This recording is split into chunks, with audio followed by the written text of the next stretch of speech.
Hi friends, Sunday special chicken friends. చికెనే కొంచెం తక్కువ ఉంది అనుకున్నాం, దానికి కూడా కోడిగుడ్లకు పెరిగినాయి కదా, చికెన్కి కూడా పెంచేశారు ఫ్రెండ్స్. రేటు 360 అయిపోయింది. కొబ్బరి అన్నం పెట్టాను ఫ్రెండ్స్.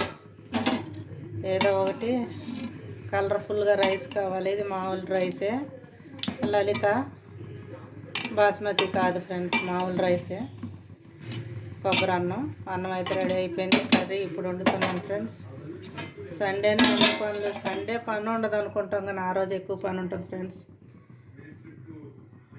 వాళ్ళకి సెలవులు అయినా మనకు ఉండదుగా, వాళ్ళకి నచ్చినవి వండి పెట్టాలి కదా ఫ్రెండ్స్. ఆయిల్ పెట్టుకున్నాను, వేడెక్కింది. చక్కా లవంగాలు వేసాను, మసాలా దినుసులు వేసాను ఫ్రెండ్స్ 4.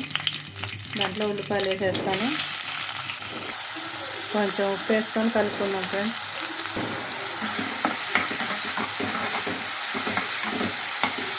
అందరు ఇంట్లో ఉన్నప్పుడు పని అయిద్ది అనుకుంటాం కానీ ఫ్రెండ్స్, అందరు ఇంట్లో ఉన్నప్పుడే పని లేట్గా అయిద్ది ఫ్రెండ్స్.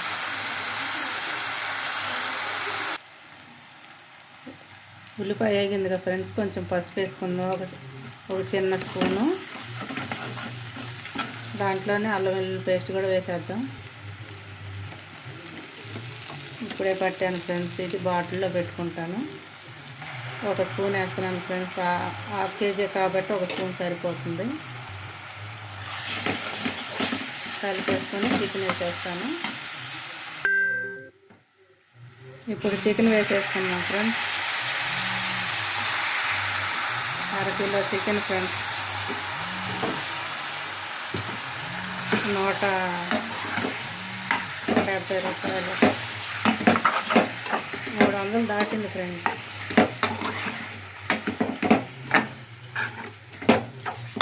కలిపేసి మూత పెట్టేద్దాం. ఒకసారి కలుపుకుందాం ఫ్రెండ్స్. దగ్గరకు ఉడికింది కదా, ఇప్పుడు కారం వేసేసుకుందాము. నేను ఎప్పుడు 3 స్పూన్లు వేస్తాను ఫ్రెండ్స్ కిలోకి.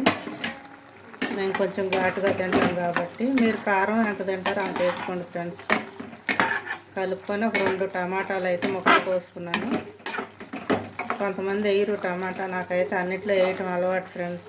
వేయకపోతే కూర ఏంటో అదొకలాగా అనిపించింది, నాకు అలవాటు అయిపోయింది. మీ ఇష్టం ఫ్రెండ్స్, మీకు ఇష్టం ఉంటే వేసుకోండి, లేకపోతే లేదు. నాకైతే అలవాటు కాబట్టి 2 అయితే వేసాను ఫ్రెండ్స్. మూత పెట్టి టమాటా ఉడికిందా కొంచెం కొద్ది నీళ్ళు పోసుకున్నాం.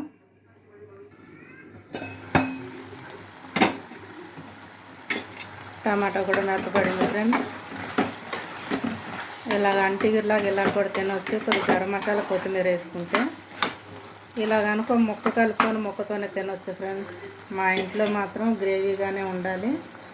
కొంచెం కొబ్బరి పాలు పోసేస్తున్నాను ఫ్రెండ్స్. ఇవి కొంచెం అన్నంలో పొయ్యిగా మిగిలిన ఫ్రెండ్స్. అవి నీళ్ళతో పాటు మనం ఎలాగో కొబ్బరి పేస్ట్ వేస్తాం కదా, అది కొంచెం తగ్గించుకొని ఈ కొబ్బరి పాలు పోసేసుకుంటే, ఈ 3వసారి తీసిన పాలు ఫ్రెండ్స్. దీంట్లో అంత చిక్కదనం ఏమి ఉండదు, వాటర్ అనుకోవటమే. మూత పెట్టి ఉడికించుకుంటాను. తర్వాత గరం మసాలా, కొత్తిమీర వేసుకుంటా ఫ్రెండ్స్.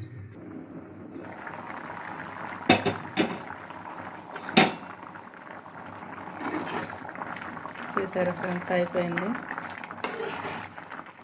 చికెన్ షార్వా, నాటుకోడి పులుసు అంటారు కదా, నాటుకోడి కాదు ఇది. చింతపండుతో పని లేదు ఫ్రెండ్స్, ఎందుకంటే టమాటా వేసాము. 2 స్పూన్లు అయితే గరం మసాలా, కొత్తిమీర కడిగి సన్నగా కట్ చేసుకొని దాంట్లో వేసేద్దాం ఫ్రెండ్స్.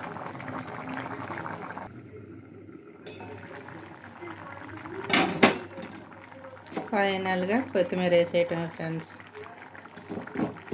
కొత్తిమీర టమాటా మాత్రం ఎక్కువ వాడతాను ఫ్రెండ్స్ నేను. ధనియాలు వాడిన, మళ్ళీ ధనియాలు కారంలో తప్ప విడిగా దీంట్లో వేయను. చూసారా, దగ్గరికి అయిపోయింది. ఈ షార్వా ఉండాలి ఫ్రెండ్స్. పలావుకైనా కొబ్బరి అన్నానికైనా కట్ట లేనప్పుడు మాత్రం ఇలా చేస్తాను. కట్ట ఉంటే కొంచెం దగ్గరకు వండుతాను ఇగురులాగా. ఇంతే ఫ్రెండ్స్. లైక్ చేయండి, షేర్ చేయండి, కామెంట్ పెట్టండి ఫ్రెండ్స్. మీరు ఎలా చేసుకుంటారో, మీ ఊర్లో ఎలా చేసుకుంటారో కామెంట్ పెట్టండి. ఆ వంట అయితే అయిపోయింది ఫ్రెండ్స్. పిల్లలకి పెట్టేయటమే. ఈ సండే మీకు ఎలాగా చికెన్, మటన్, చేపల, రొయ్య అనేది తెలుసు కదా ఫ్రెండ్స్. ఇంట్లో అడుగుతారు కదా పిల్లలు ఏదో ఒకటి. కొబ్బరి అన్నం చూపించాను కదా, ఇంతే ఫ్రెండ్స్. పొడి పొడిగా వచ్చింది.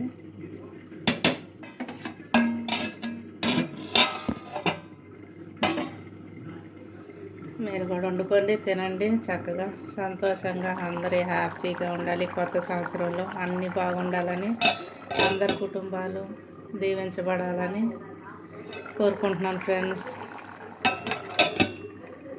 ఒక లైక్, ఒక షేర్, ఒక కామెంట్ పెట్టండి ఫ్రెండ్స్.